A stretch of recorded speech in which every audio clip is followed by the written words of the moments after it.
All right, so as I'm starting with the pound JPY, I'm identifying my levels of demand and supply, and I'm looking for areas for me to enter and potentially also exit the market, guys. So I'm drawing my areas. I've identified this low here because that could be a spike out zone. So it's not necessarily a zone, but it's a area to pay attention to because the market can potentially spike down to there. And what I'm expecting is the market to go from this low zone all the way up to that high zone. I don't expect it to go in a straight line. Let's see what happens based on where we're at. I'm taking a buy and I'm putting my limit midway within the range, just above midway, and let's see what happens. We immediately get stopped out with the next day. The market goes down within that same zone that I identified and then gave me another confirmation. So now that I have that confirmation, I am going to look to re-enter the market. And again, same area for my limit. And let's see what happens. As we could see, the market continues or starts to push. And there I make my profit with the trade. All right, so now that the market has pushed up, I am going to be looking for a correction and a continuation, or the market could just continue going straight up. But I need to wait for more evidence or wait to see what the market does first.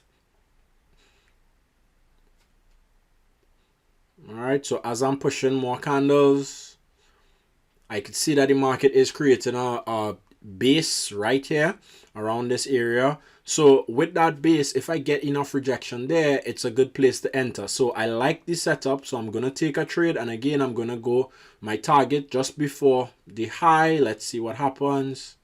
Good, and I'm out.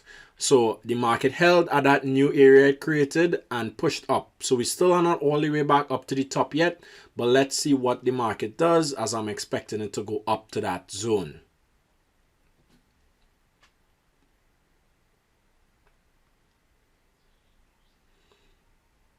All right, so we're right back down at this level here now that we identified previously, the base that we identified. Let's see what the market does.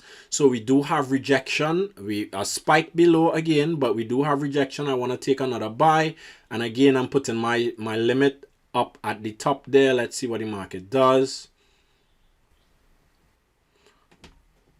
All right, great. So we finally have our limit hit. We're out of the trade and we're now actually up at the high that we identified previously. So now our bias should be that this market is going to start going bearish. It doesn't mean that I'm just going to sell. I still need to wait for confirmation. But if I have rejection up at that high there, I could potentially start going after some of these levels. So the first thing that I'm going to do is identify the potential levels that this market could bounce at. All right, on the way down. And that way I will know where I should be looking to exit and set my targets, because I don't want to be just trading all the way down, because we know the market moves in waves. So we want to see where can this market potentially bounce at. All right, so we have a rejection candle up there at the high. So I'm going to sell. My stop is going to go above or beyond the zone, and then I'm going to have my target down at the first level. And as you could see, target is hit. And now we need to set up. We should expect a bounce at this level. If the market breaks through the level, that's when we'll be looking for another sell entry. Our bias is to sell.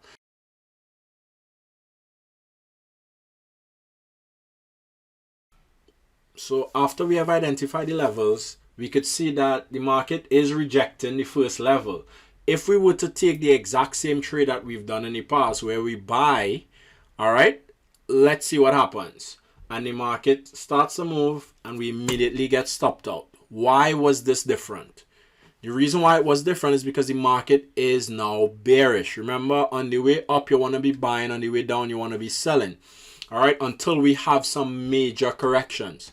So the market broke the level, is now back at that level, and should continue falling down.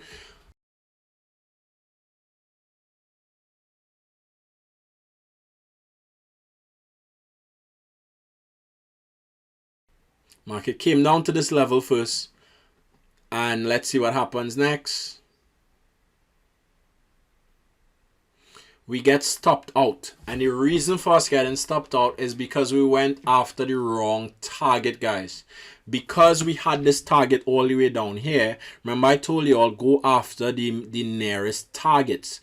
if we had this trade here by the nearest target, our limit by the nearest target, we would not have gotten stopped out rather than trying to go all the way down for that big target, because the market can bounce at these levels before they continue to fall. So if we had our target here, as you could see, we would have made profit before we had this bigger correction or this bigger move in the markets, guys. So now that the market broke that level, I want to see either a correction back to the level and a rejection before I look to enter again, potentially bullish, as this market could go all the way back up to tap the level again, the highs that we identified before it falls, or we could just break below. So this is a tap here. It is considered a tap of the level. Let's take a buy trade and see what happens. And we get stopped out as the market corrected. Now with this correction, the difference between this one is you could see this is a level that the market has touched several times already. So I'd be cautious taking another buy here. I would probably take a buy if the market goes down and taps the lowest level, because that's a fresh level that the market hasn't touched yet. So we're now back at this level. And what we should see happening is rejection at this level here. Now if we get that rejection, then we could look to take a buy. So let's take the buy. Target would be back up to that first area right there, and let's see what happens. Good. So we had a successful buy trade.